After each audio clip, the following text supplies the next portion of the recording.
Udah, yuk lanjut. Oke guys, nah jadi tadi pertama tadi kan kita nge-request dulu si Wesel bayar A ya kan, karena dia yang awalnya itu dibuat di laporan keuangan itu jangka panjang, sedangkan dia itu harusnya jangka pendek karena jangka waktunya itu tinggal setahun lagi. Nah, jadi harus kita request ya kan. Nah, pertama berarti kita hapuslah akun yang salah ya kan, yang si ini kan salah ya, akun yang salah, terus munculkan akun yang benar, si Wesel bayar jangka pendek. Nilainya 300 juta. Nah, terus kalau yang Wesel bayar C, nah tadi kan dia masih di akun hutang lain-lain pada pihak berelasi. Nah, harusnya itu dia kan masuk ke akun Wesel bayar biasa ya kan, dan dia itu bukan juga di jangka panjang, tapi harusnya di jangka pendek karena tadi sisa waktunya itu tinggal 9 bulan ya kan. Nah, jadi harusnya jangka pendek. Nah, jadi berarti jurnalnya hapuslah yang salah ya kan. Nah, hutang lain-lainnya di debit, terus munculkan yang benarnya, si Wesel bayar jangka pendek, senilai 250 juta. Nah, rekas-rekas sudah selesai. Nah, selanjutnya tadi kita menemukan keanehan di nomor 2, karena dia nggak pernah menghitung bunga pinjaman. Nah, jadi kita harus mencatat bunga pinjamannya. Nah, yang pertama dari Wesel bayar A. Nah, Wesel bayar A itu tadi kan dibilang dibayar bunganya itu setiap 6 bulan ya kan di sini, setiap 6 bulan. Nah, berarti tanggal 1 Januari sama 1 Juli ya kan. Nah, berarti terakhir kali bayar itu 1 Juli ya kan.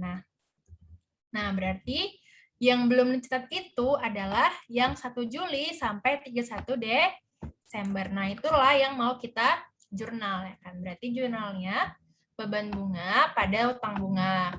Kenapa pada utang bunga? Karena ini kan ngejurnal si accrued interest-nya ya kan.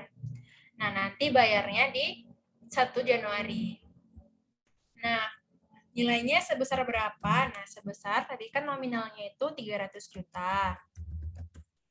Terus bunganya itu 10%. Nah, karena cuma 6 bulan, berarti kali 6 per 12. Nah, terus kalau yang Wesel bayar C, nah ini kan dia terbitnya itu di 1 Oktober 2019.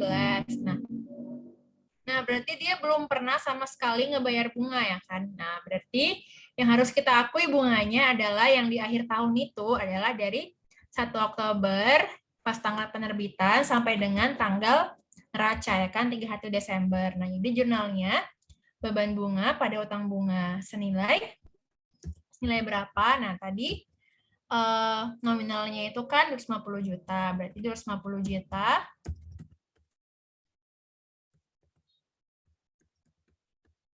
dikali bunganya itu 12%, dikali karena dari Oktober ke Desember itu berapa bulan ya? 3 bulan. 3 bulan ya. 3 bulan. Nah, berarti kalau 3 per 12. Nah, itu dia kalau yang di nomor. Nah, berarti tinggal itu ya. Nah, kalau yang si B, nah Wesel bayar B itu karena udah dibilang di sini, kan dibilangnya di sini. Nah, PT 456 telah melaksanakan semua kewajiban sehubungan dengan Wesel bayar ini. Nah, berarti dia udah ngecatat bunga dan melunasi pinjamannya. Jadi nggak perlu lagi kita koreksi karena udah dilakukan semuanya. Oke. Udah yang nomor 1.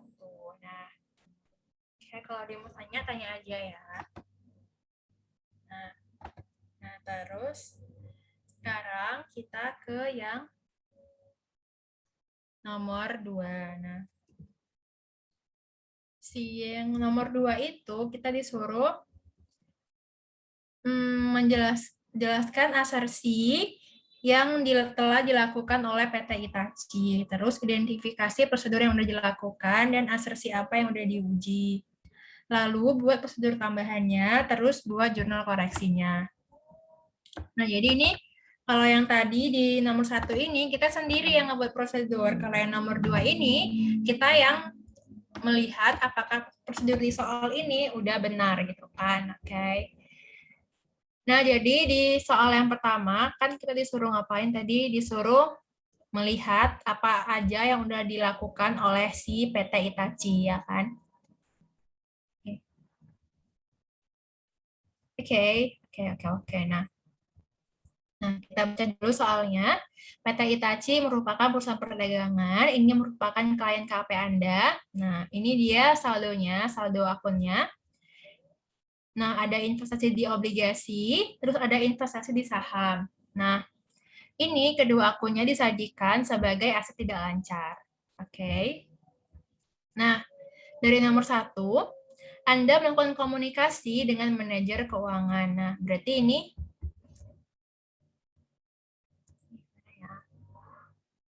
nih, ini kita melakukan komunikasi. Nah, komunikasi dengan manajer keuangan kan ini berarti komunikasi dengan manajemen, ya kan? Biasanya informasi tambahan.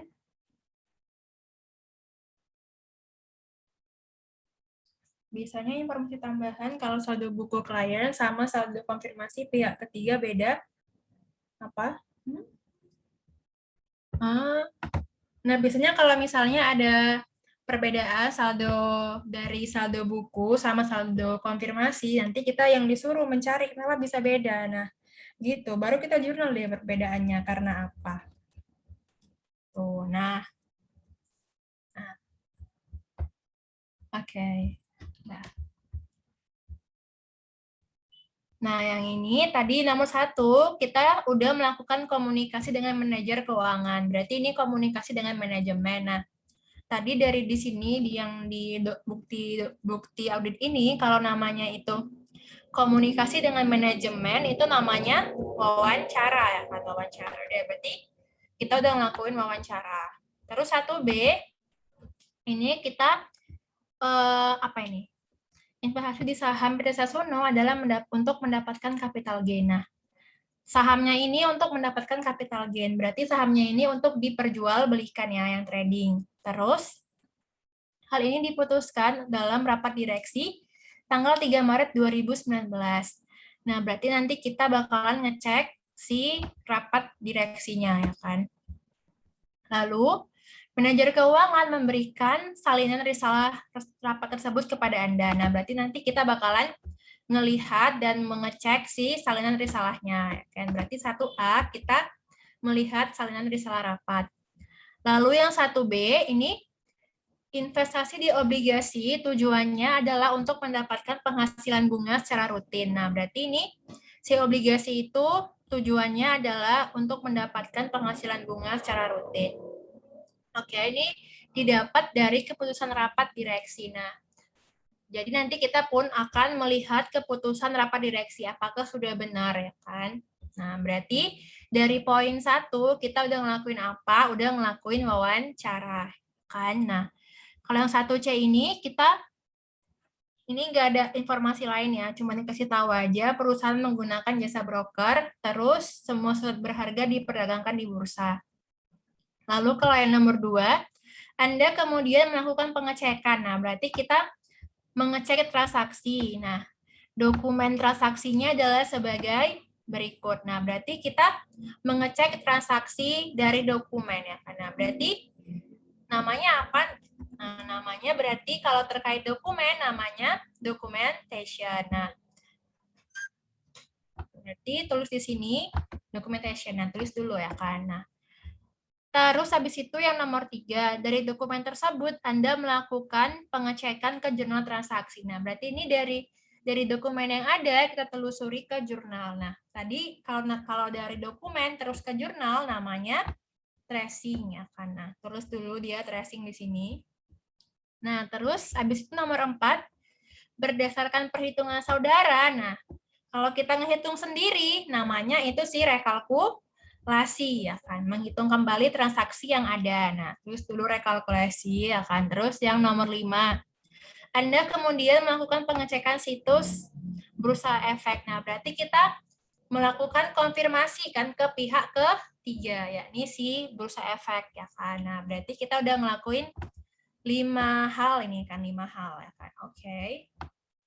Nah, terus tinggal kita jelaskan ya kan. tinggal jelaskan ya sesuai kreativitasnya kan. Nah, kalau wawancara, tadi kita udah ngelakuin wawancara, wawancaranya itu ngapain? Nah, wawancaranya ini bertujuan tadi untuk mengetahui tujuan dari investasi. Nah, ingat ya, kalau investasi itu diklasifikasikan berdasarkan tujuannya. Tujuan investasinya itu untuk apa? Nanti kita lihat apa aja sih klasifikasi dari investasi. Lalu, nah, karena kita tadi itu mau mengetahui klasifikasi investasinya berdasarkan tujuannya, berarti kita nguji apa? Nguji klasifikasi berarti itu classification ya. Ya, di sini mana ya? Classification ya. Karena kalau klasifikasi berarti classification di STOT. Nah, berarti kita udah nguji klasifikasi. Oke, classification. Nah, ini yang asersi transaksi. Nah, kalau saldo, nah kalau kan klasifikasi itu kan ya, nah bisa kita lihat di valuation and allocation itu kan ada sub-subnya. Nah, salah satu subnya itu juga ada si classification. Nah, berarti kita menguji STOT yang classification dan menguji STODB yang valuation and allocation. Lalu habis itu kita melakukan dokumentasi. Nah, tinggal kita jelaskan lah ya kan, sekreatif mungkin. Tadi kita ngapain dengan dokumentasinya? Nah, kita memeriksa dokumen transaksi dari broker andalan sejati ya. Tulislah berarti. Memeriksa dokumen, nah ini, terkait investasi dengan melakukan konfirmasi kepada broker andalan sejati. Nah, tadi kalau dokumentasi itu kan dia, dokumentasi itu merupakan inspeksi physical examination berupa dokumen, yaitu ngeuji occurrence dan existence-nya. Tinggal tulislah di sini, berarti occurrence itu kan transaksi, existence itu saldo akun. Nah, masukin deh. Lalu yang ketiga, tadi kita ngelakuin tracing. Nah, tracing itu untuk apa? Nah, kita lihat lagi di soalnya, dibilang di sini kita mengecek ke jurnal transaksi. Udah, tinggal tulislah. Kita memeriksa jurnal. Nih, memeriksa jurnal terkait investasi. Tuh.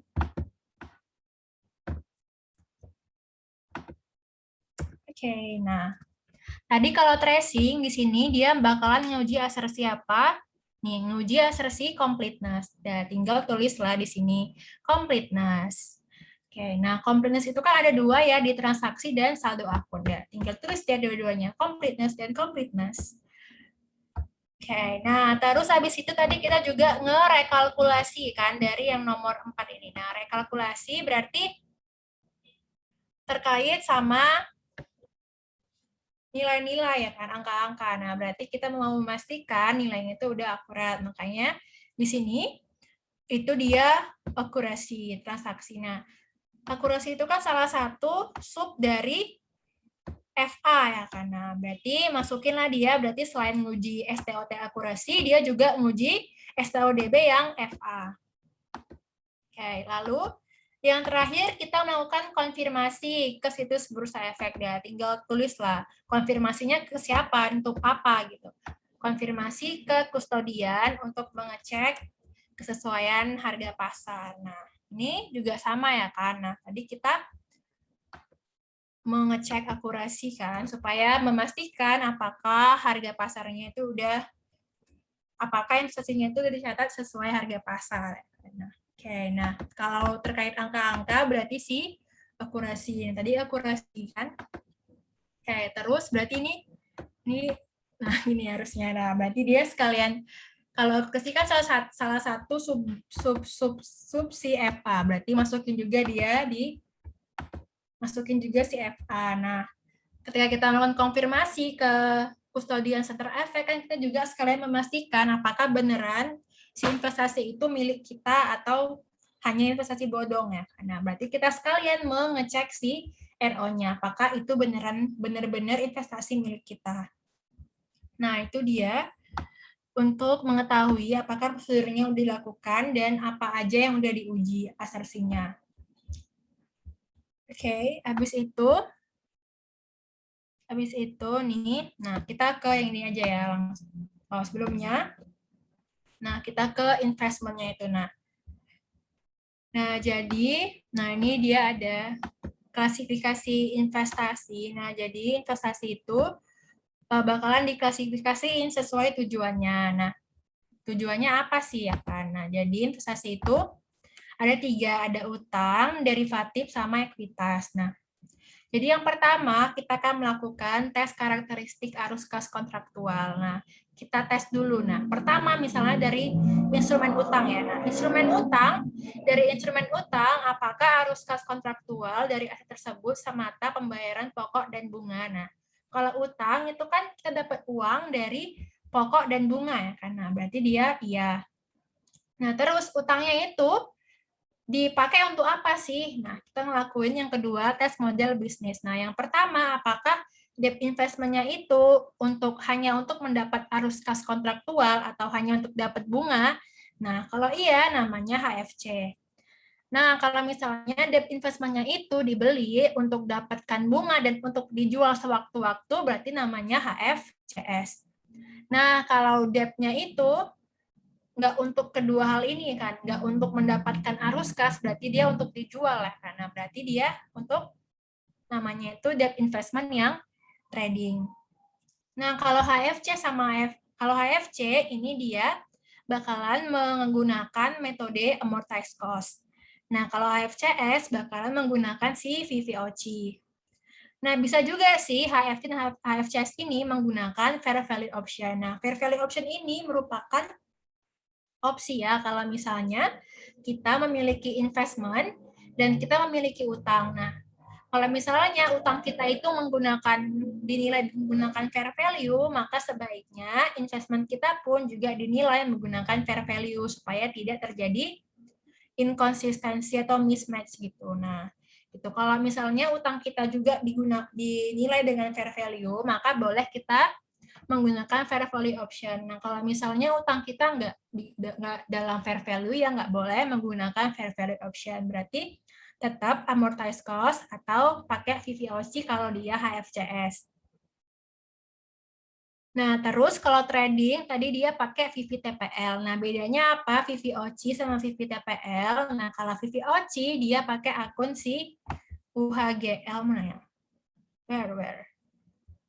Ini ya, UHGL Equity. Nah, kalau misalnya dia pakai VVOC. Nah, sedangkan kalau misalnya dia itu yang pakai VVTPL, maka dia pakai akun ini ya, UHGL Equity kalau VVOC, UHGL Income. Nah, kalau dia pakai VVTPL. Nah, selanjutnya derivatif. Nah, derivatif ini nggak kita pelajarin ya, karena kita pelajari si ekuitas atau saham. Nah, dari saham kita tes, apakah saham itu dapat pembayaran pokok dan bunga? Enggak ya, saham kan nggak dapat itu ya, saham itu dapat dividen. Nah, oke, nah jadi kalau misalnya sahamnya kita tes di sini. Apakah sahamnya untuk diperjualbelikan? Apakah sahamnya untuk diperjualbelikan? Kalau iya, namanya trading. Kalau trading, maka pakai VVTPL. Nah, kalau sahamnya nggak diperjualbelikan, jadi untuk apa dong kalau nggak diperjualbelikan? Nah, kalau nggak diperjualbelikan berarti saham non trading, berarti dia untuk apa? Nah, ciri-cirinya misalnya dibilang membeli investasi saham untuk menerima dividen. Nah, berarti dia ini non trading ya kan. Terus apalagi ya? Untuk menguasai. Nah, itu juga dia non trading. Nah, kalau non trading dia bisa pakai VVOC gitu. Oke, nah ini dia nih rangkuman jurnal-jurnalnya ya, jurnal-jurnal dari investment. Nah, oke, nah sebelumnya ini juga ada perbedaannya. Nah, kalau debt investment itu bakalan selalu dinilai at present value ya. Jadi kalau misalnya ada soal terkait debt investment, harus kita rekalkulasi itu present value-nya, apakah udah benar ya kan. Terus ada juga isu terkait biaya transaksi. Nah, jadi sebenarnya biaya transaksi itu bakalan menambah nilai investment, kecuali kalau dia itu trading. Nah, kalau dia trading pakai VVTPL, maka dia jadi broker expense. Selebihnya akan dikapitalisasi ke akun investment. Nah, lalu kalau misalnya tadi debt-nya itu HFC, held for collection, alias cuma untuk dapat bunga, maka dia nggak akan ada penyesuaian fair value. Nah, sedangkan yang lain semuanya ini bakalan ada penyesuaian fair value, kecuali yang ini ya, saham yang equity method. Nah, dia nggak ada penyesuaian fair value. Nah, jadi semuanya bakalan ada penyesuaian fair value, kecuali DEP HFC sama saham equity method. Nah, terus habis itu, kalau misalnya dia debt investment, maka pas akhir tahun, maka kita harus melakukan penyesuaian bunga. Jadi kita juga harus merekalkulasi bunganya ya. Kalau misalnya dikasih tahu bunganya, terus direkalkulasi untuk mengetahui kebenaran bunganya. Oke, nah terus habis itu, bakal ada dua kerjaan ya. Pertama menyesuaikan bunga, yang kedua menyesuaikan fair value. Nah, jadi selisihkan aja book value sama fair value-nya gitu. Kalau saham itu cuman penyesuaian fair value aja ya. Tinggal bandingkan yang at cost dan at fair value. Nah, terus ini akunnya bisa pakai fair value adjustment, bisa nggak pakai fair value adjustment. Nah, tuh. Nah. Lalu apalagi? Nah, kalau misalnya tadi ada biaya transaksi. Nah, kalau ada biaya transaksi di DEP HFC maupun DEP HFCS, maka itu kan nambah biaya, kan akan menambah nilai investment. Maka nanti kita harus mencari MR yang baru. Ini tinggal cari aja pakai di Excel ya. Bisa tinggal nyari MR yang baru. Jadi 2 kali kerjaan. Oke. Itu aja. Dah. Selanjutnya. Oke, kita mencari ya apa yang salah dari soal ini. Jadi kan kita ngaudit kan mencari yang mana yang salah. Oke. Oke, nah tadi kita lihat tadi dari nomor 1 dibilang kalau saham di PT Sasuno ini itu kan untuk mendapat capital gain. Nah, kalau dibilang untuk mendapat capital gain, maka dia berarti investment yang trading atau non trading. Trading ya, karena dibilang untuk mendapatkan capital gain ya kan nih. Saham PT Sasuno itu trading. Saham PT Sasuno itu dia trading karena apa? Karena dibilang karena tujuannya adalah untuk mendapat capital gain. Nah, kalau dibilang untuk mendapat dividen atau untuk menguasai, maka dia itu non trading. Nah, konsekuensinya apa ya? Karena kalau dia trading berarti kan dia aset lancar. Jadi harus direklasifikasi. Sedangkan di soal ini dibilang semua investasi disajikan di aset tidak lancar. Berarti ini salah. Berarti kita harus menyesuaikan si investasi di saham PT Sasuno ya. Oke.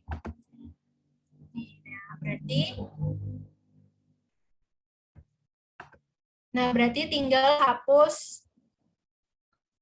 Ini sebenarnya nggak ada cowoknya ya. Jadi ini terserah kita. Oke, makanya di sini aku buat non current aset karena dia buatnya di tidak lancar. Padahal harusnya itu dia di yang trading alias yang lancar. Jadi tinggal di reclass aja dari aset lancar, dari aset tidak lancar ke aset lancar. Jadi hapus yang salah, munculkan yang baru ya karena senilai 270 juta.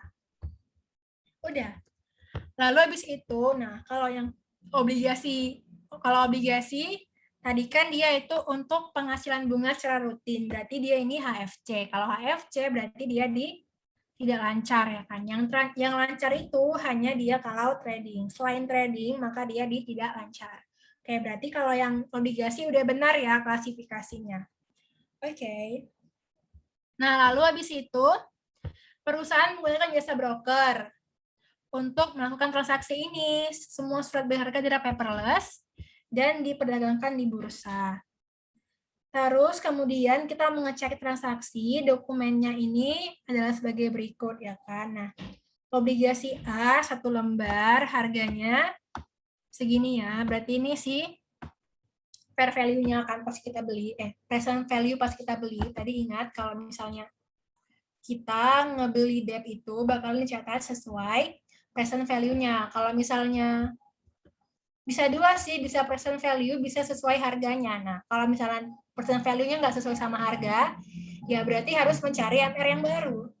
gitu ya, NPV atau harga. Nah, jika PV-nya tidak sama dengan harga, maka harus cari MR yang baru.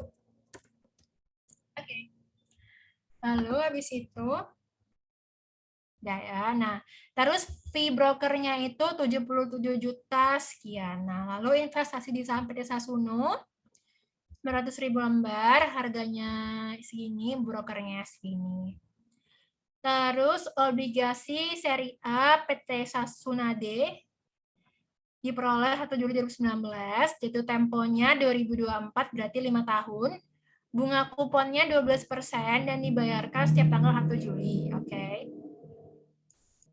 Saham PT Sasuno diperoleh tanggal 5 Maret 2019. Oke.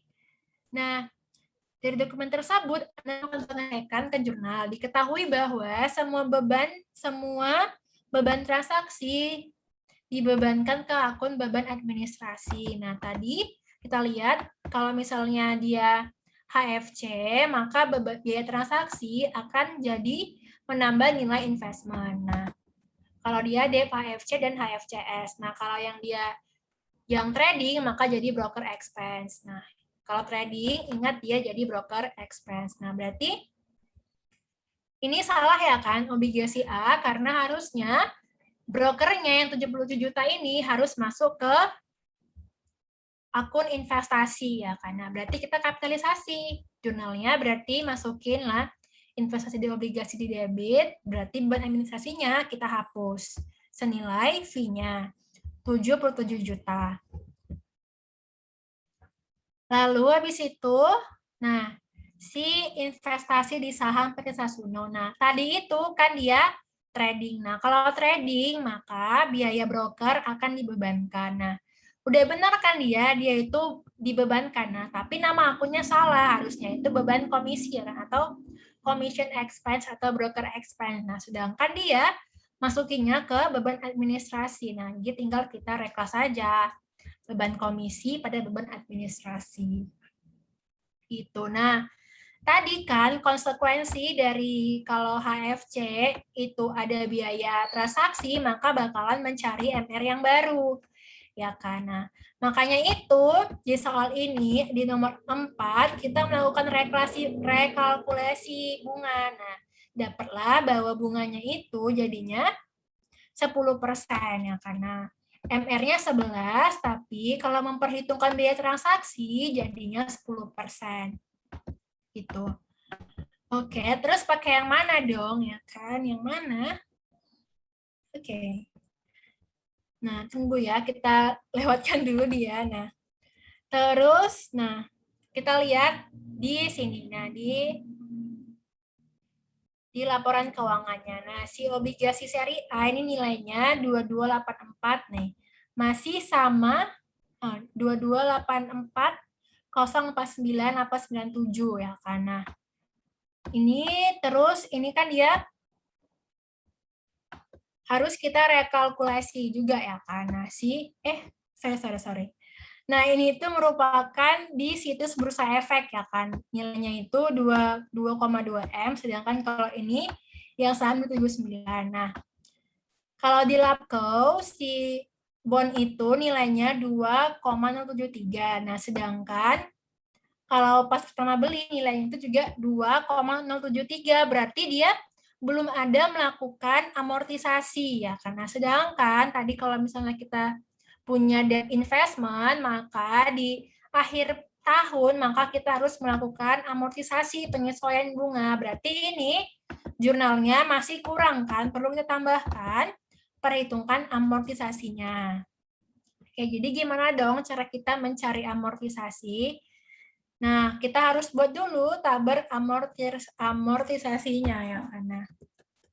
Nah, si CV ini, CV-nya berapa dong? Nah, CV-nya ini bakalan sesuai sama yang udah kita hitung tadi. Tadi kan awalnya itu 2073 ya kan? Mana ya? 2073. Terus ada biaya broker. Harus dimasukin dulu biaya brokernya, baru kita amortisasi. Biaya brokernya Where? Oh, iya. Nah, barulah bisa kita amortisasi. Nah, kalau cash ini dari mana? Dari SR dikali nominal value. Kalau interest revenue dari mana? Dari MR dikali carrying value. MR-nya yang mana? MR-nya karena ini tuh udah kita masukin si beban broker, maka pakailah MR yang baru. MR yang baru itu yang 10%. Jadi tinggal yang CV ini dikali sama 10%. Ini juga sama, tinggal kali ini sama 10%. Nah, terus kalau yang cash ini gimana dong? Kan jurnal kan nilainya itu SR kalau nominal value. Nominal value-nya berapa? Nah, cari dulu nominal value-nya. Nah, kita bisa nyarinya itu di kalkulator saintifik ya. Buat aja rumus kayak gini di kalkulator pakai solve gitu. Nanti bakalan keluar dapat face value-nya gitu. Jadinya dapat face value-nya itu 2 miliar. Atau kalau misalnya kita mau coba-coba juga boleh ya kan. Nah, ini kan PF-nya itu 2 miliar 73 juta. Kira-kira berapa sih yang terdekat? Apakah 3 juta, 5 juta, 10 juta, 1 juta? Ya yang terdekat ya 2 miliar ya kan. Masa 3 miliar? Nah, gitu. Cari aja mana kemungkinan yang terdekat gitu. Terus kita coba deh kalau misalnya nggak mau mencoba di kalkulator saintifik. Nah, kalau misalnya mau mencoba ya tinggal masukin aja rumus ini gitu. Berarti ini sama dengan yang ininya itu sama dengan PF-nya sama dengan AKM kedoprak ya. Kita masukin aja PF itu yang ini nilai harganya, terus face value-nya ya kan tuh. Nah, dikali 1 ditambah I-nya itu pakai yang MR. Nah, terus pangkat min N. Nah, ditambah sama ini rumus annuity akan 1 kurang 1 tambah MR dipangkatin min N. Nah, dibagi sama MR dikali face value dikali sama SR. Nah, ya tinggal masukin lah ini ya kan. Nah, nanti bakalan keluar kok di kalkulator hasilnya. Nah, baru ketika udah dapat nih kan tadi 2 miliar, ya berarti cash-nya berapa? Ya 2 miliar dikali sama SR-nya 12%. Oke, udah deh, dapat deh. Nah, oh ya ini amornya. Kalau amor berarti selisih dari cash dan interest revenue. Nih, dapat deh. Nanti pastikan terakhirnya ini bakalan sama nominal value-nya, ya ini si 2 miliar. Ini karena pembulatan ya, makanya jadi kayak gini, kurang 1 biji sih angkanya. Cuman, oke, dah itu dia. Nah, ini kan kita ngejurnalnya di 31 Desember 2019. Nah, yang mana dong yang kita pakai? Yang ini dong berarti ya. Karena di tabel ini untuk setahun, maka kita tinggal kaliin aja, dikali sama 6/12. Kaliin sama bulannya aja. Nah, kalau interest revenue berarti 215 dikali 6/12. Nah, ini tinggal selisihkan aja. Gitu deh dia. Nah, itu dia cara mencarinya. Oh iya, tadi kalau misalnya kita punya investment, tadi kita harus ngelakuin 2 hal ya. Pertama nyesuaiin bunga, kedua nyesuaiin fair value. Tadi bunga udah, sekarang yang terakhir adalah menyesuaikan fair value. Nah, oke. Kita lihat. Nah, si obligasi book value-nya berapa sih? Kita lihat dulu book value-nya berapa. Tinggal kita hitung. Berarti book value-nya tadi awalnya 2151, terus udah diamortisasi ya kan, diamortisasi tadi sebesar yang ini ya kan, 12 juta. Tinggal 2139. Terus kalau saham transaksinya nggak ada ya, cuman ini doang tadi, 270, nggak ada pertambahan atau nggak ada penambahan atau pengurangan. Nah, terus tinggal kita selisihkan ya kan. Oh iya, sebelumnya kita lihat dulu klasifikasinya. Kalau obligasi ini kan dia HFC. Kalau HFC maka nggak perlu penyesuaian fair value. Abaikan saja. Kalau saham, karena ini trading, maka perlu penyesuaian fair value. Nah, ini dia dari yang awalnya 270 jadi 279, berarti mengalami untung ya kan. Tinggal berarti UHGL income di kredit, VVA di debit. VVA pada UHGL income nilai selisihnya 9 juta. Gitu. Nah, ini udah ada kok rangkuman jurnalnya, dan tinggal lihat aja nanti klasifikasinya apa. Oke. Sudah, itu dia untuk si investment. Nah, selanjutnya ke si yang kas. Oke, nah kalau yang kas, ini kita disuruh ngapain? Nah, yang pertama buat tujuan dan prosedur pemeriksaan, terus buat rekonsiliasi bank, sama buat jurnal koreksi dan reklasifikasi yang diperlukan. Nah, kalau buat tujuan dan prosedur, nah ini sebenarnya tujuan prosedur itu sekreatif mungkin ya kan sebenarnya. Yang penting dia mencakup seluruhnya ya karena. Oke, nah jadi ini tujuan prosedurnya. Ini aku ambil dari si Arens ya kan biar cepat. Jadi pakai Arens saja itu guys. Jadi jangan lupa besok untuk mentranslate Arens. Oke, nah ini dia tujuan auditnya itu. Kalau dia kas itu kan terkait sama akun, jadi fokusnya itu ke STODB. Nah, jadi yang pertama ini ada ini tujuannya itu adalah kas di bank yang dinyatakan pada rekonsiliasi di food dengan benar dan sama dengan buku besar umum. Berarti ini detail time itu kan berarti yang di buku besar dan yang di jurnal itu nilainya harus sama. Nah, berarti tujuannya yang pertama terkait sama detail tie-in. Nah, caranya gimana dong supaya kita bisa mencapai tujuan ini? Caranya, nah berarti ini ada memfood daftar cek yang beredar atau outstanding cek dan pembayaran elektronik seperti deposit dalam perjalanan. Nah, jadi kalau kita melakukan rekonsiliasi bank, maka ini adalah hal yang perlu kita perhatikan ya, outstanding cek sama si deposit in transit. Nah, terus, kalau misalnya ada rekonsiliasi bank yang udah dibuat sama si klien, kita harus memastikan apakah rekonsiliasinya udah benar gitu. Nah, terus kita juga harus menelusuri saldonya. Jangan sampai saldo di buku itu berbeda dengan saldo di rekonsiliasi. Nah, detail tie-in udah, terus habis itu ke existence. Nah, ini kan kas. Kas itu kan terkait sama aset fisik. Nah, makanya sangat penting terkait sama existence-nya.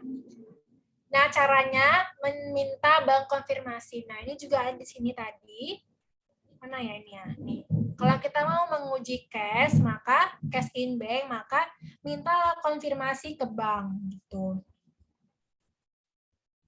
Nah, terus jangan lupa juga untuk meminta cut off bank statement. Nah, cut off bank statement ini itu fungsinya untuk apa? Fungsinya itu untuk nanti kita mengetahui mana yang deposit in transit, mana yang outstanding check gitu. Itu gunanya si cut off bank.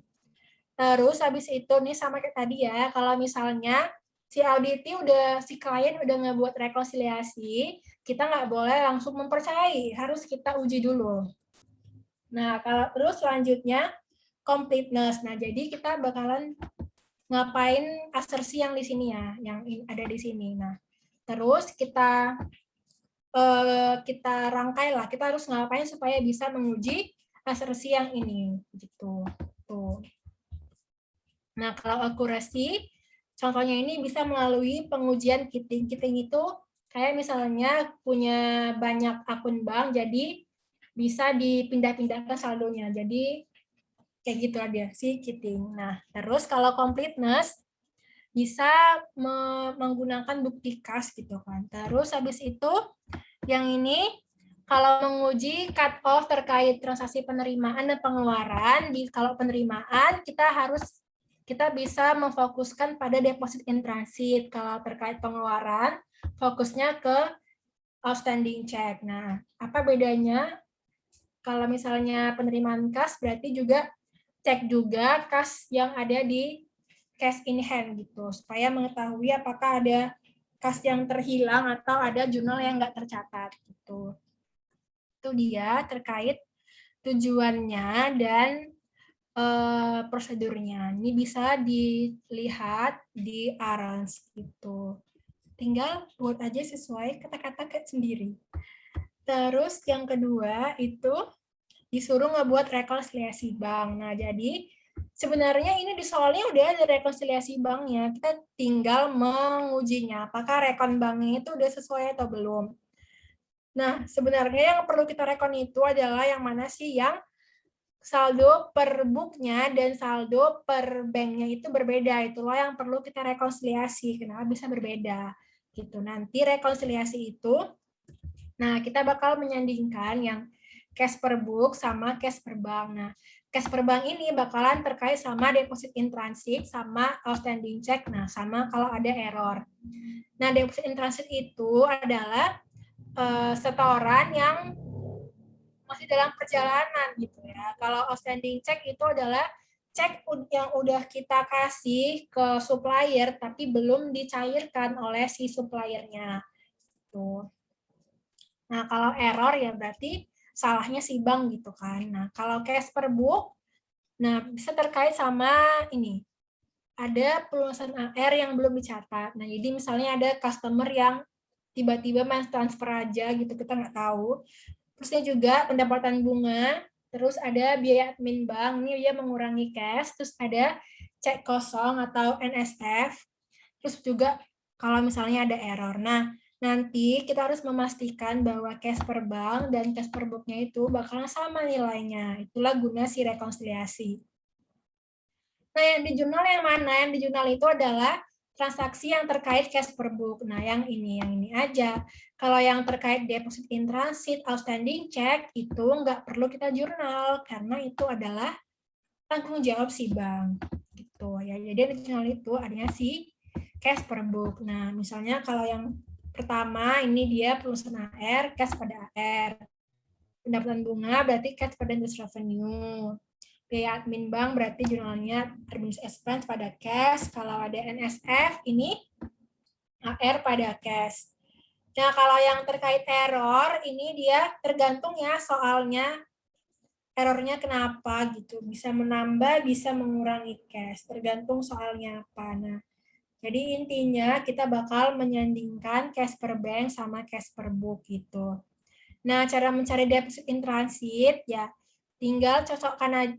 Gimana? Oh, menghilang dia. Nah, tinggal mencocokkan aja mana sih setoran yang udah dicatat di buku tapi belum ada di rekening koran gitu. Kalau nyari outstanding check caranya juga sama. Tengok di buku mana jurnal yang udah kita catat tapi belum mengurangi di rekening koran. Nah, itu dia si outstanding check.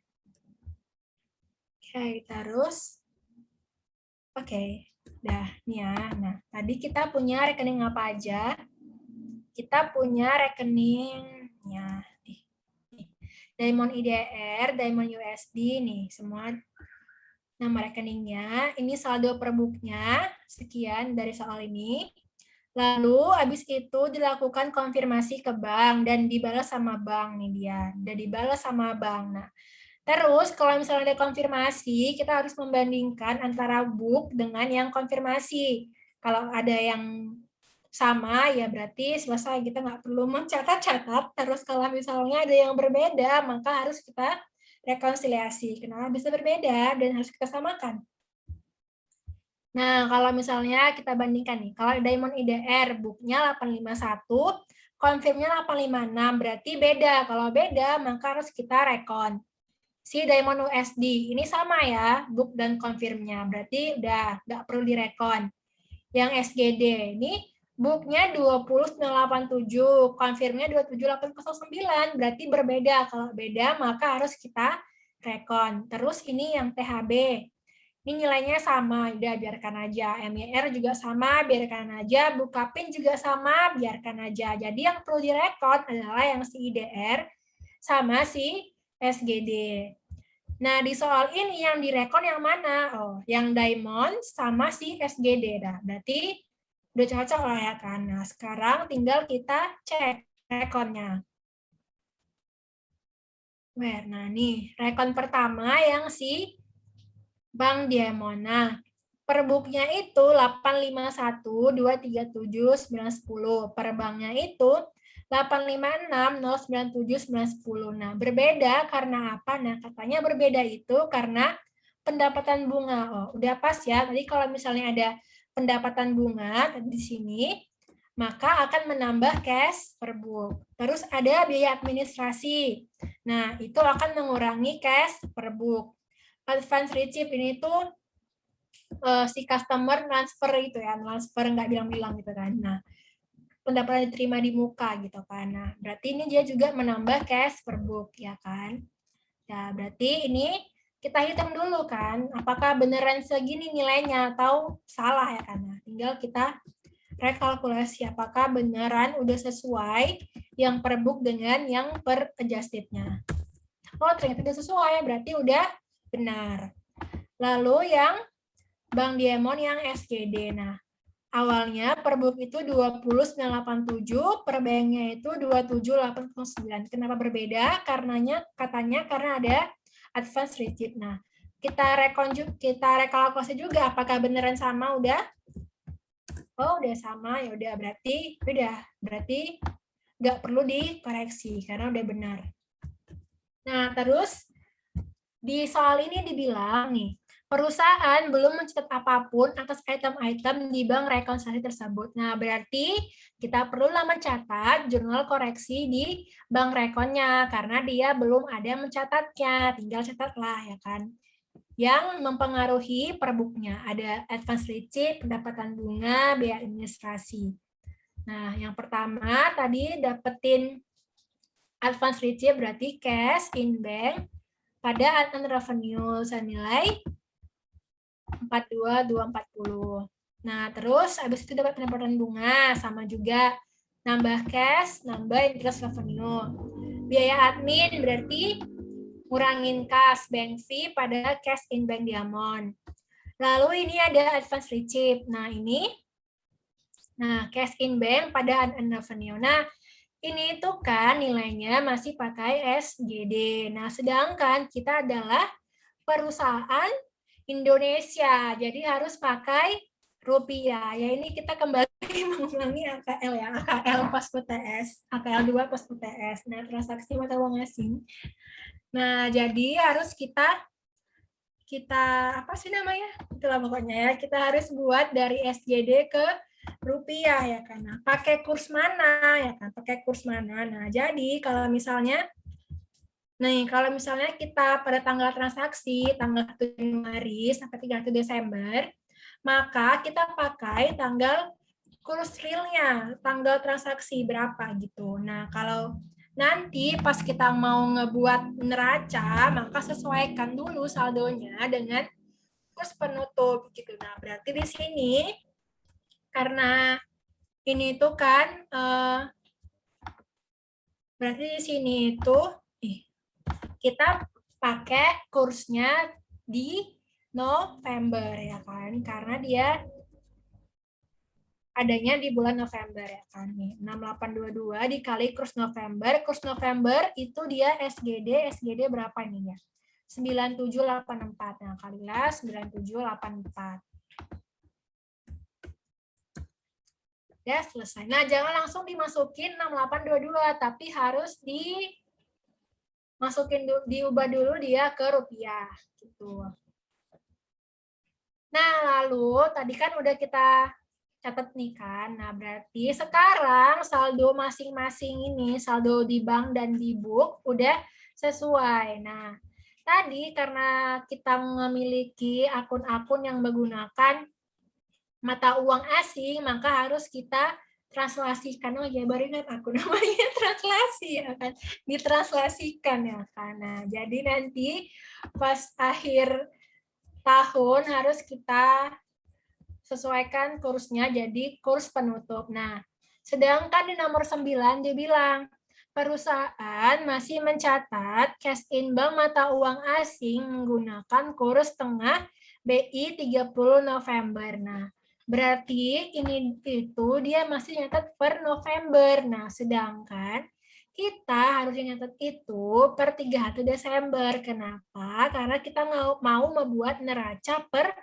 31 Desember. Makanya perlunya itu kurs 31 Desember. Jadi harus kita sesuaikan. Nah, sebelumnya kita lihat tadi kita punya akun apa aja? Ada USD, SGD, MIR, THB. Nah, balance-nya itu tadi berdasarkan hasil konfirmasi ya. Nih yang 10.627 nih yang ini. Nah, lalu habis itu awalnya itu kan kita masih nyatetnya itu per kurs November ya kan. Nah, berarti pakai yang ini dulu. Nah, berarti pas 30 November itu nilainya masih kalau USD tinggal dikaliin aja ini ya. 10.600 kali kali kursnya.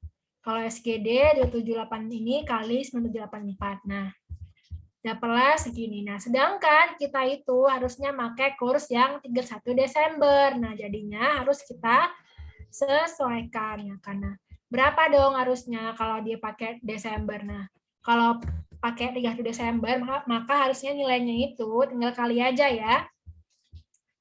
Yang 10.600 dikali kursnya. Ini juga 27 kali kursnya. Nah, dapatlah sekian nih, 14227. Sedangkan kita baru nyatetnya itu 146.704. Ini berarti dia dari ini makin turun ya kan, makin turun 477 ya kan. Jadi bakalan berkurang. Nah, terus ini kita satuin aja jurnalnya ya. Yang 4 akun ini kita satuin aja jurnalnya. Kalau mau dipisah juga boleh. Satuin juga nggak apa-apa ya karena di jumlah kalau di bulan November nilainya itu 936465. Nah, sedangkan kalau pakai kurs Desember itu dia 93073. Berarti nilainya makin turun ya kan dari 936 ke 930 berkurang 6 juta ya kan. Nah, kalau uang kita berkurang, maka kita mengalami kerugian. Maka di sini pakai akun exchange loss dan di sini cash-nya berkurang. Exchange loss pada cash in bank diamond senilai selisihnya 6.192 gitu. Nah, itu dia terkait kas. Koreksinya jadi oke. Nah, mau ditanya, silakan ditanya saja. Oke, terus habis itu yang terakhir ada si modal. Nah, jadi kalau misalnya kita mau ngaudit modal, maka kita bakalan fokusnya itu sama tiga hal yang harus kita uji. Pertama, si capital stock dan paid in capital atau share capital dan share premium. Yang kedua dividen. Terus yang ketiga itu si RE. Jadi ada 3 ya.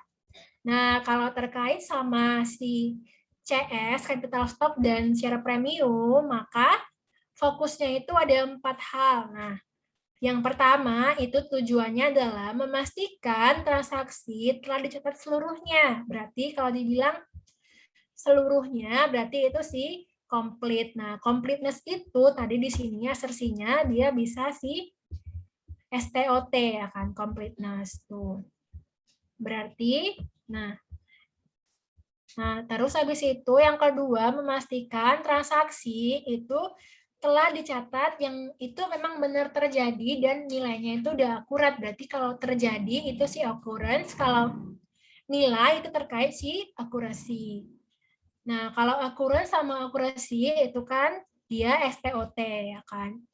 Lalu habis itu yang ketiga, capital stock telah dicatat secara akurat. Nah, berarti ini terkait sama akunnya, akun CS-nya udah dicatat secara akurat, berarti si akurasi. Nah, ini tuh yang ini ya sebenarnya sih valuation and allocation.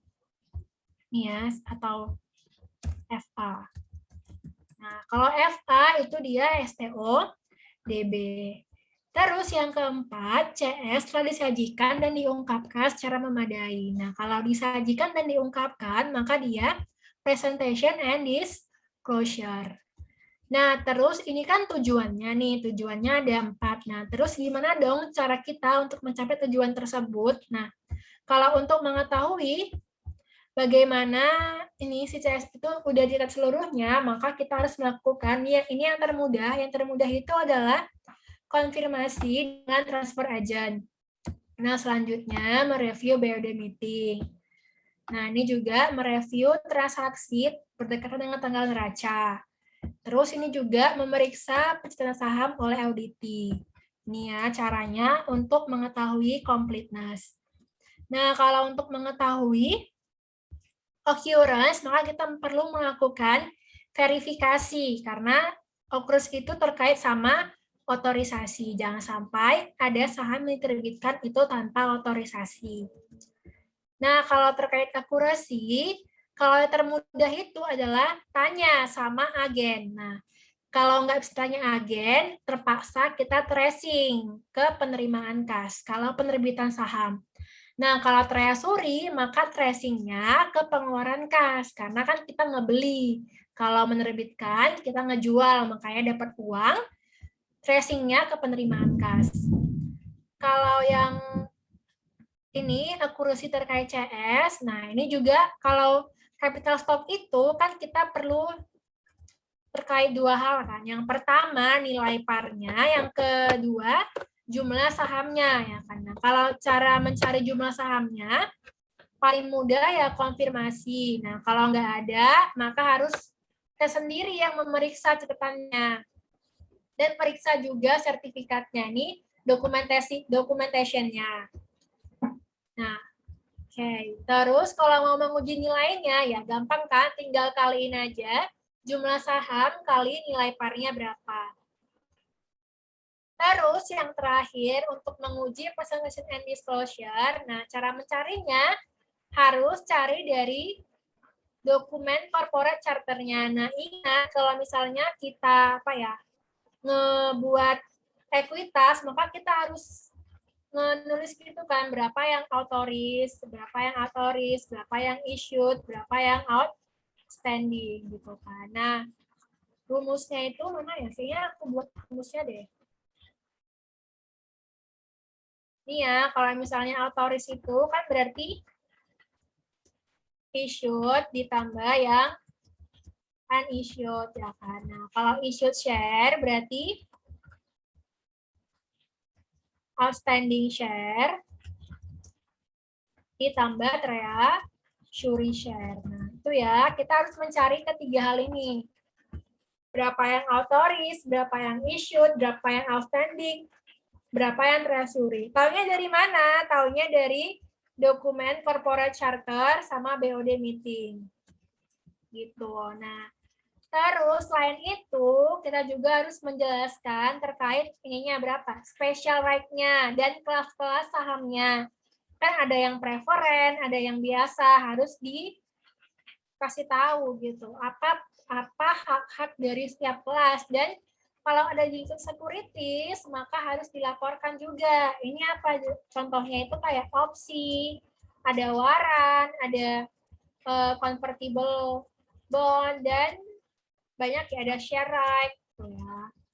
Banyak ya ada diluted securities-nya. Kalau misalnya ada. Nah, itu kalau terkait sama CS dan paid in capital. Yang kedua terkait dividen. Nah, kalau dividen itu fokusnya cuma kedua hal, occurrence sama accuracy. Nah, dia ini itu merupakan lebih ke transaksi. Nah, sedangkan kalau dividen payable ini baru dia si akun, si STODB. Kalau dividennya doang itu STOT. Nah, fokusnya cuma dua ya. Si occurrence, accuracy, oh ya, sama ini, completeness. Nah, yang pertama, pastikan dividennya memang benar terjadi. Ini menguji occurrence. Terus complete. Terus akurat. Nah, cara menguji keakuratan adalah ini. Rekalkulasilah jumlah dividennya. Cara carinya, dividen per lembar dikali jumlah saham beredar. Nah, jumlah saham beredar carinya dari yang ini tadi, yang issued sama dengan outstanding share tambah treasury share gitu. Nah, terus Nih, dividen dibayarkan kepada pemegang saham yang beneran ada, jangan sampai pemegang sahamnya fiktif ya kan. Terus dividen payable kali cepat seluruhnya, ini juga completeness. Terus nilainya pun juga harus akurat. Nah, kalau untuk menguji occurrence, cara mengujinya ini ada 3. Pertama, periksa BOD meeting. Karena dividen itu kan dikasih melalui RUPS, maka perlu periksa BOD meetingnya.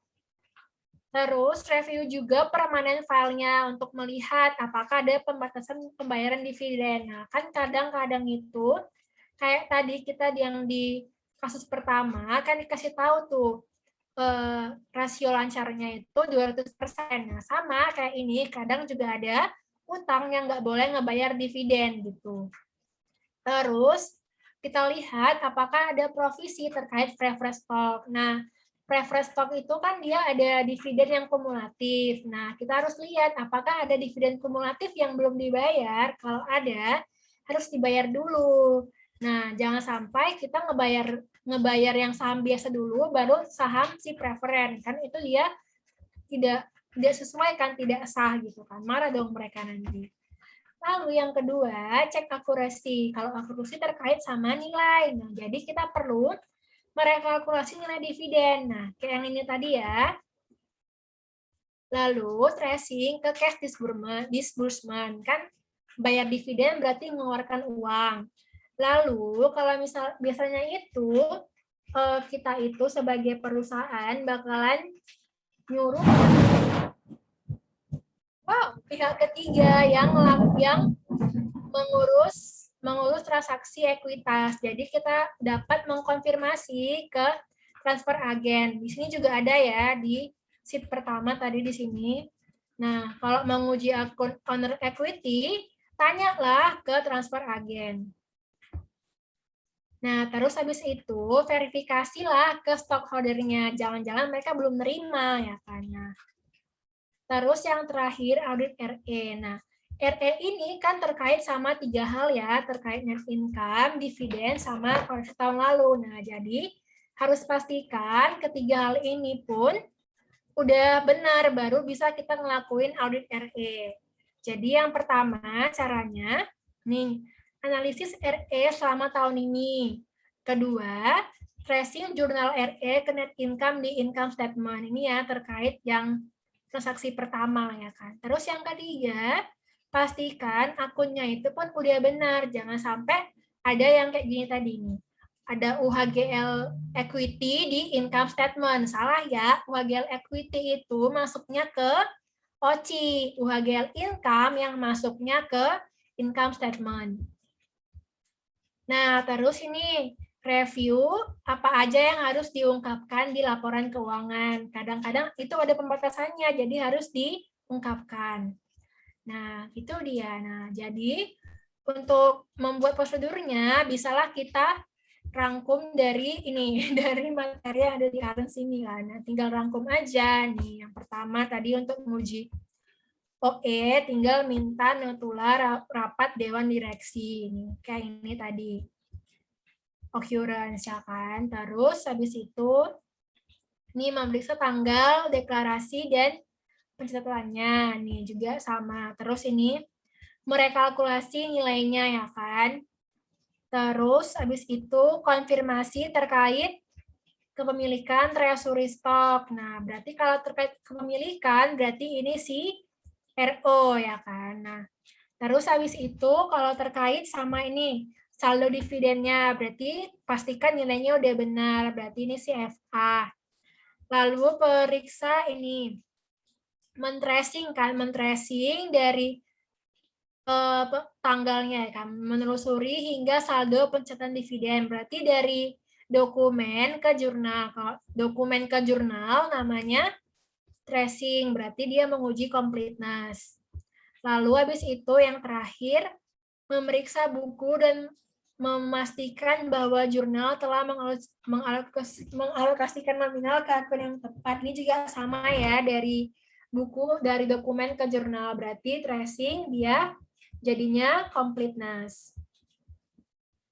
Terus habis itu nomor 2 pertanyaannya, apakah pengumuman laba mempengaruhi Labkau 2019? Nah, ya, jawabannya iya ya. Pengumuman laba itu akan mempengaruhi besaran dividen. Nah, jadi bakal mempengaruhi Labkau. Nah, karena dividen itu kan mengurangi RE ya kan. RE itu bakalan dilaporkan di neraca ya kan. Nah, itu jadi dividen itu, pengumuman laba itu akan mempengaruhi Labkau. Nah, terus kita lihat kan terkait pengumuman dividennya. Nah, di sini itu, nah dia itu belum mencatat dividen. Nah, lihat deh. Nah, dividennya masih 0, sedangkan di soal ini dibilang, nah, nih ya, nih. Setelah mencari salah rapat, nih dibilang direksi memutuskan membagikan dividen 40% dari laba sebelum audit. Nah, sedangkan di laporannya ini belum ada dividen. Jadi ini harus kita koreksi ya kan. Nah, harus kita koreksi lah kan. Nah, jurnalnya gimana dong? Jurnal dividen berarti RE pada utang dividen senilai katanya tadi 40% dari laba sebelum audit. Laba sebelum auditnya berapa? Laba sebelum auditnya itu 24,5 M. Nah, berarti berapa dong?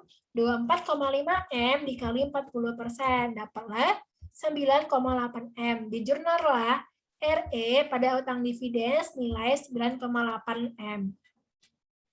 Nah, ya karena kita itu sebagai auditor, maka perlu skeptis karena jadi sebelum kita membagikan dividen, kita uji dulu lah ya kan, apakah pemegang sahamnya itu udah sesuai ya kan. Nah, kita lihat pemegang sahamnya siapa aja. Nah, di sini tadi nih, baca di sininya, RUPS menyepakati penanaman modal senilai 200 miliar. Nih. Nah, di 4 April ada penerbitan 500.000 lembar saham biasa nih. 4 April tambah 500.000. Nah, sedangkan kalau per 1 Januari ini saldonya ya ada Nyonya Terumi. Nih, di sini ada Terumi Utakata. Nah, jumlahnya itu 1,5 juta. Terus tambah lagi di sini 500, berarti berapa saldonya? Ada 200 juta lembar saham. Jadi nanti berapa per lembarnya? Tinggal dibagi aja. Yang dibagikan 9,8 M. Sahamnya ada 2 juta, tinggal bagi. Jadinya per lembarnya adalah 4.900. Nah, begitu saja. Terus habis itu, nah, identifikasi prosedur apa aja yang udah dilakukan. Nah, cara mengetahui prosedurnya bisa kita lihat dari kertas kerjanya. Nah, kan kertas kerja itu harus bisa menggambarkan apa aja yang udah kita lakukan. Nah, jadi kita bacalah kertas kerjanya ya dari si tick marks-nya dia udah ngapain aja. Nah, yang pertama dia ini ngecek nih, di sini ada keterangannya itu dia mengecek ke escrow akunnya nih. Dia udah mengecek akun yang si pihak ketiganya akan menggunakan transfer agen. Nah, itu ya tulis dulu di sini. Lalu ini dia ada mengecek ke akta notaris ya kan. Nah, jadi modal saham biasa itu dia tanya ke transfer agen, lalu tanya ke akta notaris ya kan. Nah, oke. Tulis dulu apa yang sudah dilakukan. Baru nanti kita cek asersinya apa ya kan. Nah, lalu ini selanjutnya dari kertas kerja selanjutnya di sini ada nih dia. Nih. Yang A ini dia nih kan berdasarkan nih income statement working trial balance tahun lalu ya karena berarti ini dia nih terus tinggal sini memperoleh kertas kerja tahun lalu dan dicocokkan ya kan dengan saldo awal tahun berjalan nih. Kan ingat kan beginning tahun ini sama dengan ending di tahun lalu. Tulis dulu aja di sini ya kan. Lalu habis itu yang M ini dia men-tracing ke corporate minute and liability terkait dividen payable. Berarti dia ini melakukan penelusuran ke akun dividen payable. Lalu ini habis itu ada yang R nih. R ini dia merekonsiliasi saldonya ini, dicocokkannya itu ke TBBS per klien. Tulis dulu aja ya kan. Terus yang ini. Nih, ini dia. Nah, ini dia berdasarkan working mencocokkannya itu berdasarkan neraca saldo laba rugi di tahun ini ya kan. Lalu habis itu yang C ini. Nah, saldo ini, saldo per auditnya ini udah dicocokkannya sama kertas kerja yang lainnya katanya. Berarti oke. Terus apa lagi nih? Nah, ini ada risalah rapat. Berarti dia ngapain dong? Dia dari risalah ini dibaca pasti. Karena berarti tulis lagi di sini. Nih ya, memeriksa atau membaca notula rapat. Nah, udah kita tuliskan apa aja yang udah kita lakukan, baru kita cek. Nah, dari prosedur ini kira-kira apa sih asersi yang diuji? Nah, yang pertama tadi kita memeriksa rekening si transfer agen. Nah, tadi kalau terkait transfer agen itu dia ke si occurrence bisa, occurrence bisa, completeness juga bisa ya kan. Tuh. Nah, ini bisa occurrence, bisa completeness kan. Nah, terus ini memeriksa akta notaris. Nah, ini berarti dia terkait sama keabsahan kan. Nah, diverifikasi. Nah, bisa juga completeness, bisa si occurrence. Ada dua dia.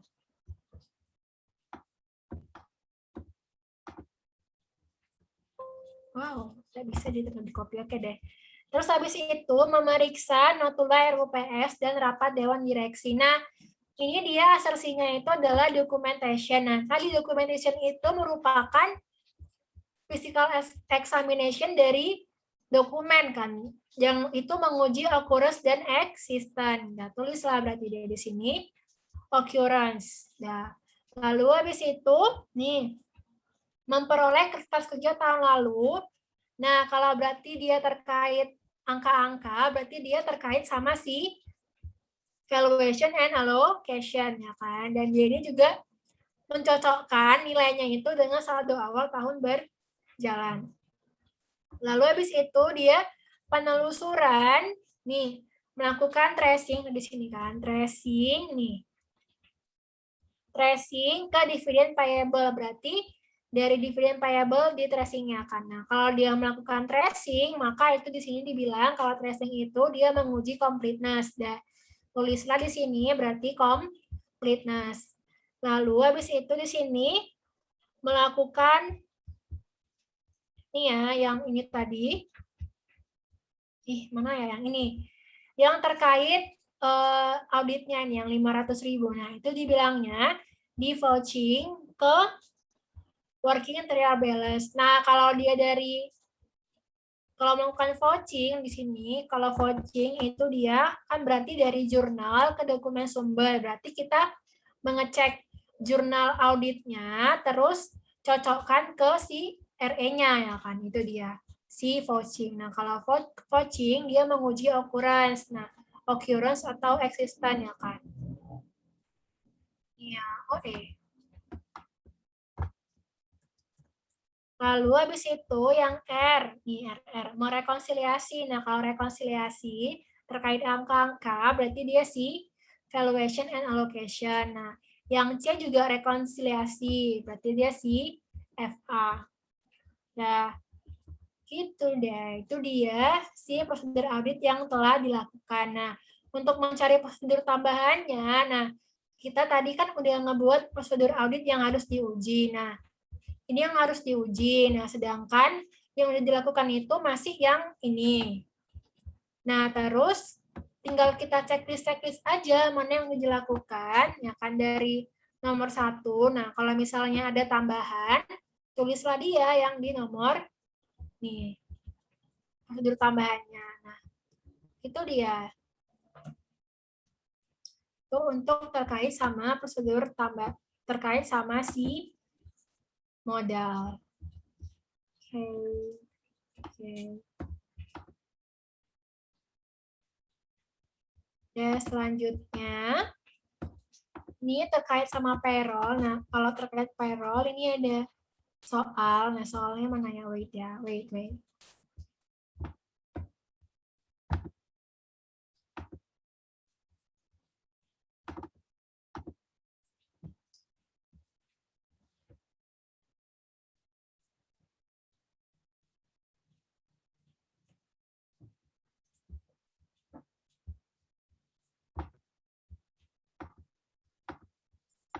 Ini ya, ini ada soal terkait payroll ya kan. Oke.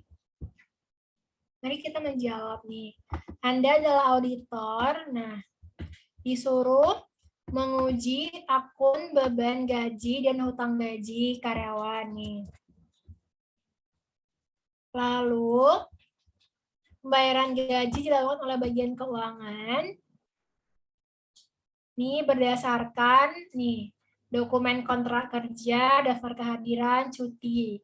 Nah, semuanya itu dibuat dan didokumentasikan oleh nih, Kepala Subbagian Manajemen Pegawai di bagian kepegawaian. Sesuai kebijakan, nah ini kebijakannya. Karyawan mendapat kompensasi berupa gaji pokok, tunjangan kehadiran, dan uang makan. Pembayaran kompensasi dilakukan pada hari kerja pertama nih. Hari kerja pertama awal bulan berikutnya. Lalu, kontrak berlaku selama 10 tahun dan tidak ada perpanjangan kontrak. Semua karyawan kontrak mendapat hak cuti, nih hak cutinya. Cuti biasa dibayar 100%, maksimalnya 12 hari. Cuti di luar tanggungan, ini dia hanya dapat gaji pokok. Nah, cutinya maksimal 1 bulan. Kalau sakit, dapat 75% di bulan pertama, 50% di bulan kedua, 25% di bulan ketiga. Cutinya maksimal 3 bulan. Terus nih, pelanggaran diberhentikan. Nah, berikut datanya nih ya, sini semuanya. Lalu informasi rekapnya, di luar tanggungan, si Farhan itu ada umroh sebulan, ada sakit si Budi 2 bulan. Lalu, berikut data informasinya nih. Saldo hutang kompensasi itu ada 30, 350. Lalu beban kompensasi itu ada 431, 400 ya kan. Nah, jadi kita disuruh untuk menguji saldo beban dan kompensasinya, lalu buat jurnalnya ya kan. Oke. Nah, jadi kita mau ngecek dari mana sih nilai akun ini itu. Jadi pertama, kalau misalnya ada angka-angka, kita rekalkulasikan dulu dari mana sih angka-angka yang ada gitu kan. Nah, jadi kita mau ngecek dari mana angka dari hutang kompensasi dan beban kompensasi ini. Oke. Nah, selanjutnya pertama kita cek dulu dari setiap orang di sini ya. Ada si Adi, Budi, Cipto, Dedi, Eko, Farhan, Gunawan ini karena gajinya sesuai yang di sini. Tunjangan juga ini, uang makan. Nah, tanggal kontraknya ini. Nah, tadi perhatikan sini dibilang kontraknya itu 10 tahun dan tidak ada perpanjangan kontrak. Nah, kita itu mengaudit per 31 Desember 2019 ya, ingat ya. Nah, kayak kita lihat di sini, si Adi berarti selesainya kontraknya itu 2 Februari 2010. Berarti kapan selesainya? Ya 10 tahun lagi, tanggal 31 Januari 2020 nih. Kalau si Budi selesainya 30 Mei 2020. Kalau si Cipto 30 Mei 2019. Nah, berarti dia berhenti di tengah-tengah tahun ini ya kan. Nah, kalau si Dedi berhentinya di 30 Oktober 2020. Kalau si Eko dia 31 Oktober 2019. Ini sama ya, dia juga berhenti di tahun ini. Si Farhan di tahun 2020, Gunawan juga tahun 2020. Nah, kita cek dulu, apakah benar nih kompensasinya nih, sesuai nggak ini? Tadi katanya kompensasi itu adalah Dari mana? Dari dari nih. Gaji pokok, tunjangan, dan uang makan. Nah, jadi kalau ada angka-angka, jangan lupa kita rekalkulasikan dulu sebelum kita lanjutkan, ya kan? Oke, nih dari mana nih? Dari gaji pokok ditambah tunjangan, tambah uang makan. Nih. Apakah sudah pada benar nih? Oh, sudah pada benar ya, sudah pada sesuai ya yang di sini dengan yang di sini. Nah, terus kita hitung deh ada berapa jumlahnya. Nah, kalau kita hitung jumlahnya itu adalah 35.950. Oke, 35.950. Ya kan? Nah, lalu kalau setahun berapa dong ya? Kita cek dulu. Kita mau mengetahui dari mana sih akun beban kompensasi ini 431.400 dan dari mana sih utang ini nilainya 30.350. Jadi kita coba-coba dulu dari mana sih kira-kira nilainya itu. Nah, kita cobalah ya kan. Dia kalau misalnya setahun berapa ya kira-kira ya kan. Tinggal kaliin aja. Yang ini kali 12 semuanya. Oke, kalau kali 12 ternyata nilainya itu 431.400. Udah sesuai sama di sini ya kan, 431.400. Nah, nih, udah sesuai kan? Nah, berarti ginilah pencetannya kira-kira. Berarti si PT ini dia nyata seluruh pegawainya itu adalah setahun semua gajinya ya kan. Nah, sedangkan kalau tadi kita berdasarkan review kontrak, ternyata ada loh pegawai yang dia itu berakhir di pertengahan tahun kayak si Cipto dan si Eko. Si Cipto dia cuma 5 bulan sampai bulan Mei, si Eko cuma sampai bulan 10 ya kan. Berarti salah lah ini pencatatannya kan. Nah, terus ada pula orang yang melakukan cuti. Sedangkan kalau cuti itu bakalan dipotong kan gajinya kalau cuti nih. Nih, jadinya cuma dapat gaji pokok doang kalau dia di luar tanggungan. Kalau sakit dipotong 75%, 50% gitu kan. Jadi harusnya nggak dapat full, tapi di sini dia udah dapat full sama si soal. Berarti ini bakalan kita koreksi. Nah, kita cek-cek. Berarti pertama cek dulu si Cipto. Nah, si Cipto tadi itu kan, nih, kontraknya itu berakhir 30 Mei 2019. Sementara kita nyatetnya itu 6.700 untuk saldo setahun. Berarti kelebihan 7 bulan dong ya kan. Kan harusnya dari Juni sampai Desember itu nggak kerja lagi si Cipto. Jadi harusnya nggak bayar gaji lagi. Jadi dia kelebihan ya kan. Jadi harus dikurangin lah ya kan. Tinggal kurangin deh si Cipto. Kurang 7 bulan. Berarti 5,6 juta kali 7 berkurang 39 juta. Nah, kalau si Eko nih, kontraknya berakhir 31 Oktober 2019.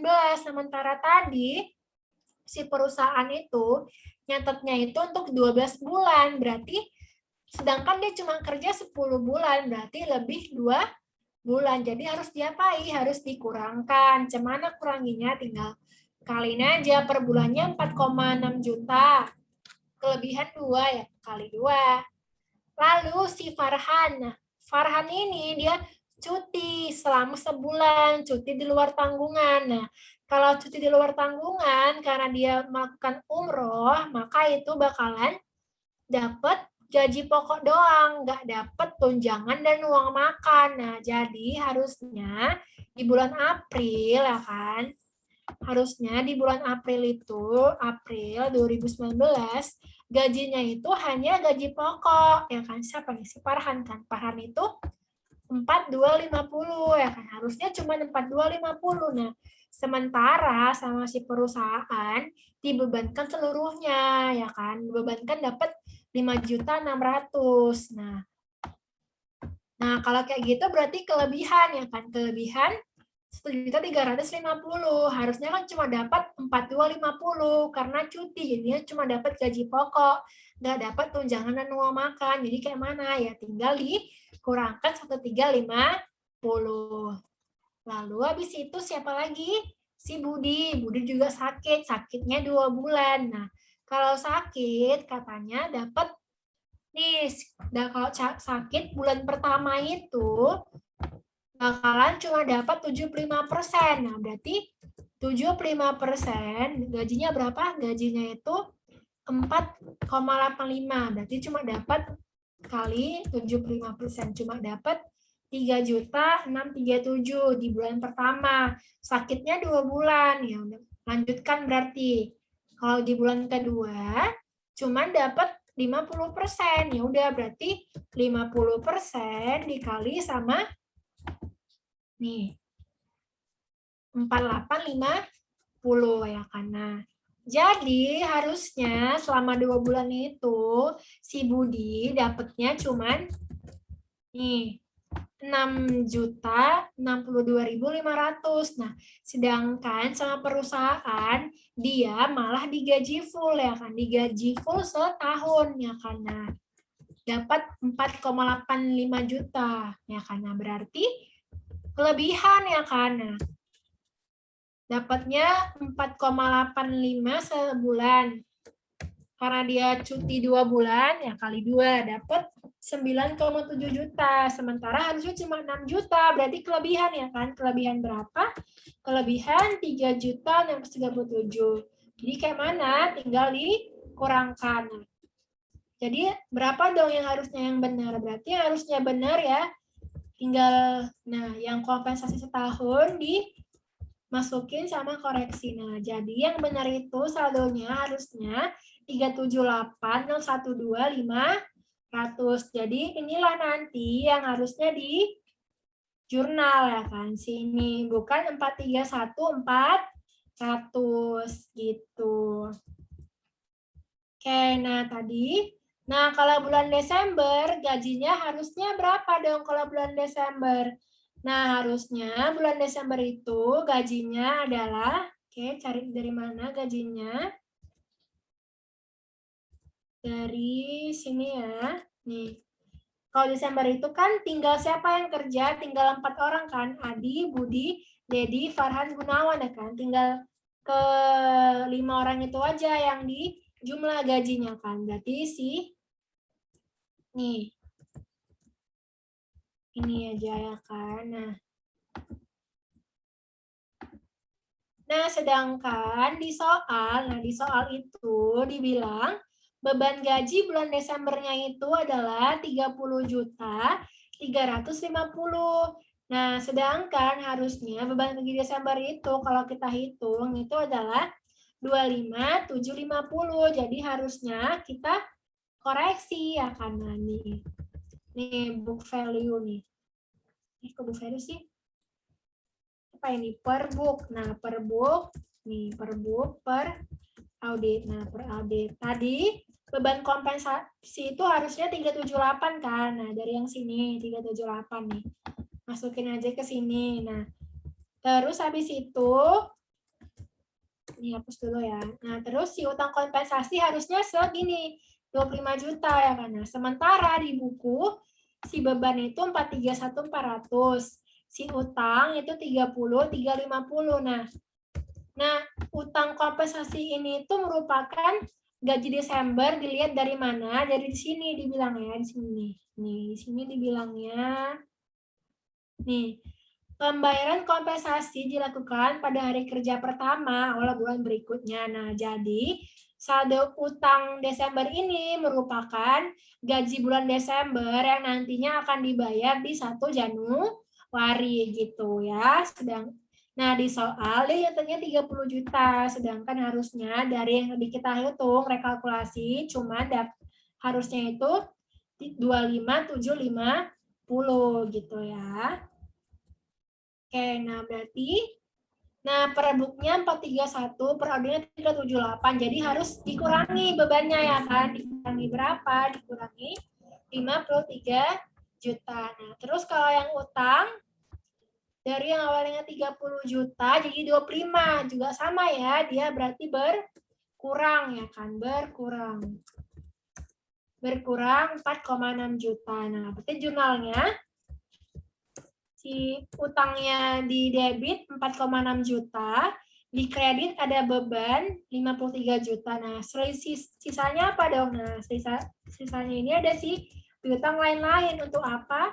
Kan berarti si perusahaan itu harus menagih dong ke si pegawai. Masa mereka dapat gaji yang nggak seharusnya. Harusnya ya ditagih ya kan. Nah, itu makanya jadinya piutang lain-lain. Nah, piutang lain-lain itu adalah piutang untuk si pegawai ya. Jangan dimasukin ke piutang usaha. Nah, senilai selisihnya 48, 787, 500. Nah, itu dia untuk si payroll. Oke, apakah ada yang di-ask?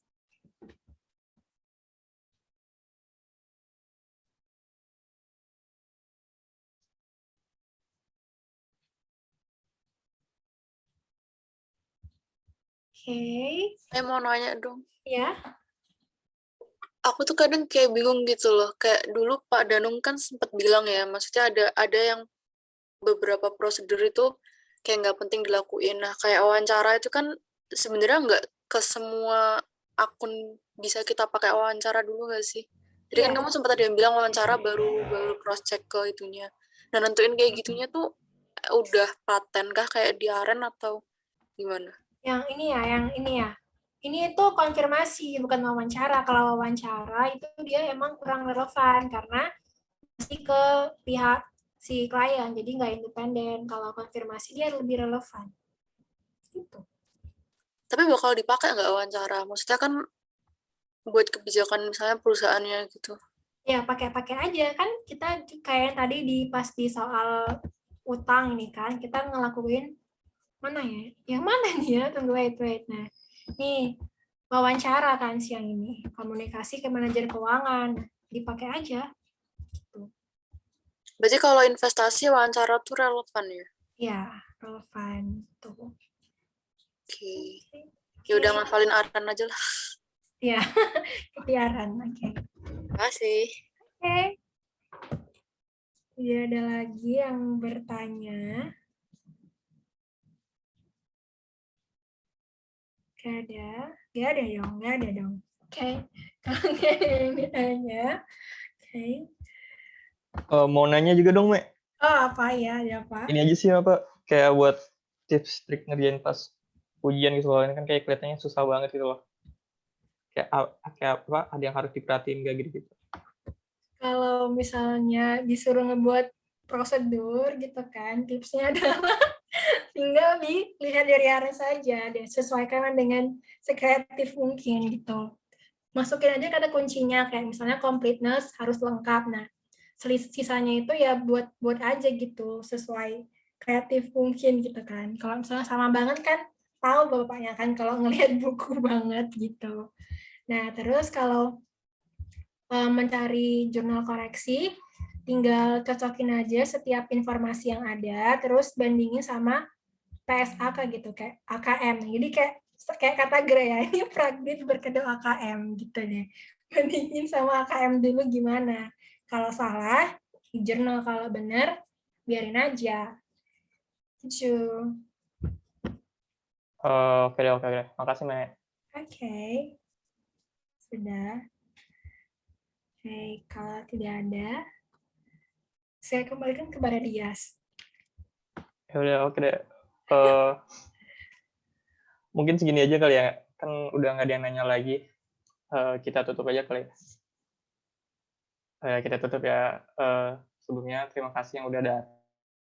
Terima kasih yang udah datang ke Tenfir Praktik ini. Semoga nanti besoknya lancar dan UAS terakhir kita juga lancar. Amin. Mungkin itu aja. Makasih semuanya.